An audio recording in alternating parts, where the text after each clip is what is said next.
মহিষাসুর, আমি তোমার তপস্যায় খুশি হয়েছি। চাও, কি বর চাও? হে ব্রহ্মদেব, কোটি কোটি প্রণাম।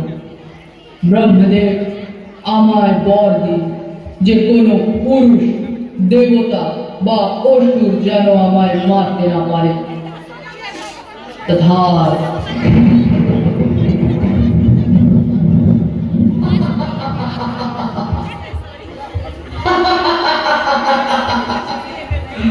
আমাকে আর কেউ কোনোদিনও মারতে পারবে না। আমি অমর হয়ে গেছি, আমি অমর হয়ে গেছি।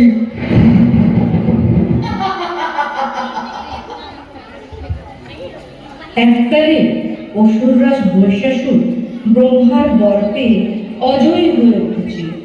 দেবলোকে তার ভয়ঙ্কর তাণ্ডব চলল। সর্বাধিকার, মানুষকে নিপীড়ন, সব দেবতা ভয়ে ও দুঃখে জড়ো হল।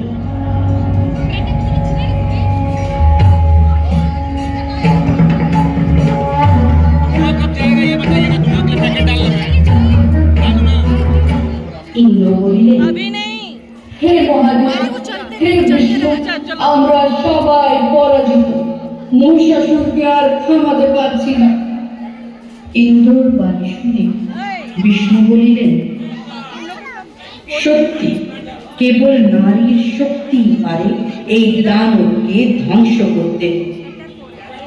মহেশ্বর গভীর চিন্তায় পড়লেন। তিনি জানালেন, তাহলে এসো, আমরা সবাই আমাদের সম্মিলিত শক্তি থেকে জন্ম দিই মহাশক্তিকে। দেবতাদের সম্মিলিত শক্তি থেকে জন্ম নিলেন মা দুর্গা, মহাশক্তি, মহামায়া। দেবতারা তাকে দিলেন তাদের শ্রেষ্ঠ অস্ত্র।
भगवती देशिति कंठ कुटुंबिनि भूरि कुटुंबिनि भूरि कृते जय जय हे महिषासुरमर्दिनि रम्यकपर्दिनि शैलसुते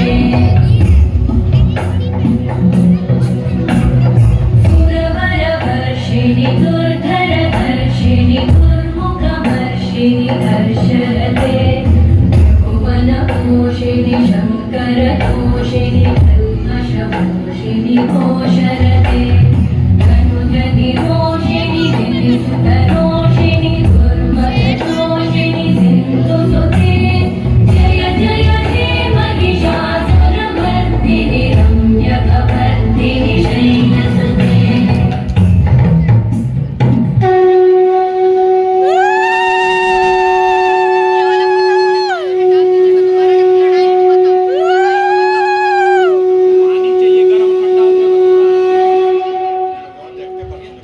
মায়ের আবির্ভাব দেখে দেবতারা মন্ত্রমুগ্ধ হয়ে উঠলেন।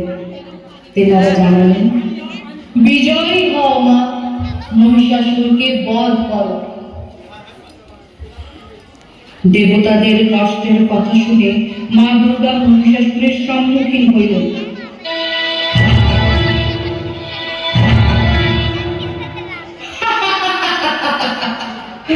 আমি মহিষাসুর দেবতাদের হারিয়েছি, আর তুমি কি এক নারী হয়ে আমার সামনে দাঁড়াতে এলে?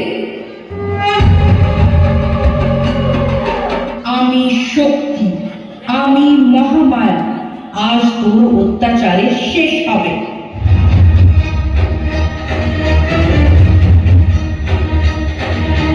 নারী পুরুষকে হারাতে পারে না, আমি অমর। মহিষাসুরের কথা শুনে দেবী দুর্গা ক্রোধিত হয়ে উঠলেন। ক্রোধে তিনি মহিষাসুরের সঙ্গে যুদ্ধ করতে লাগলেন।